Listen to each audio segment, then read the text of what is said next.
গাছ থেকে প্রেক রশি ব্যানার অপসারণের উদ্যোগ যদি মহৎ হয় তাহলে সাধুবাদ জানাই, তুচ্ছ তাচ্ছিল্য নয়, কারণ ওরাও তো মানুষ। আমাদের যে সভাপতি আছে আনোয়ারা ইসলাম রানী, ওনার উদ্যোগে আমরা এই কাজটা হাতে ধরছি 4 তারিখে। 4 তারিখে আমরা পার্কের মধ্যে সম্পূর্ণ গাছে গাছ কাটা সব পরিষ্কার করছি, আবার আসি দেখি সেই কাজগুলো আবার আমাদের করতে হচ্ছে। আমি চাই যে রংপুর শহরে যত গাছ আছে সব গাছের তো আমরা কাটা তুলবো আর ব্যানারটা পরিষ্কার করবো, কিন্তু যদি তারা বারবার একই কাজ যদি করে তাহলে তো আমরা রংপুর শহরটা সহজে আমরা পরিষ্কার করতে পারবো না।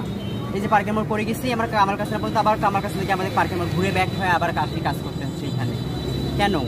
যদি মানুষ সচেতন হয় না তাহলে তারা যদি গাছে তার কাটা বেড়ে তারপরে ব্যানার যদি না লাগায় তাহলে মনে হচ্ছে ভালো হবে। যে কয়টা গাছ আছে সেই কয়টা গাছে আমরা হলেও রংপুর সিটিটাকে মুক্ত করতে পারবো যদি নতুন করে যদি না লাগানো হয়। নতুন গাছে যখন এই ব্যানার আর তার কাটা গাড়ে তারা কি প্রতিবাদ করতে পারে না? আমরা প্রতিবাদ করব। আবার আমাদের সাথে ইয়ারকি ঠাট্টা, আবার ফিরে আমাদের গোয়ার ভিতর নখ ঢুকি দিয়ে বলে গাছের তুলিয়া কে গাছে তুলিয়ে তোদেরকে গাছ পরিষ্কার করতে করেছে বল। তাও এটা আর কেউ বললো না, একজন আইনের লোকেই বললো। উনি তো একজন সরকারি লোক ছিল, ওনার তো বোঝা উচিত ছিল যে ওনারা কি করতেছে।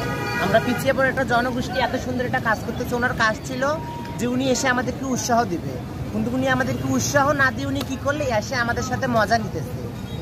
আমার পাশে আমি একে বললাম ওইটা নিয়ে তুমি সামনের গাছটাতে ওঠো।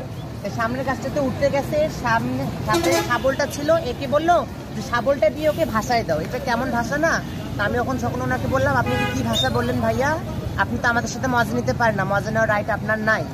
তখন উনি বলতেছে তোদের এই গাছ পরিষ্কার করতে কে বলছে? মানুষ এখনো কাজ তোরা কেন করতেছিস? এটা কোনো প্রশ্ন?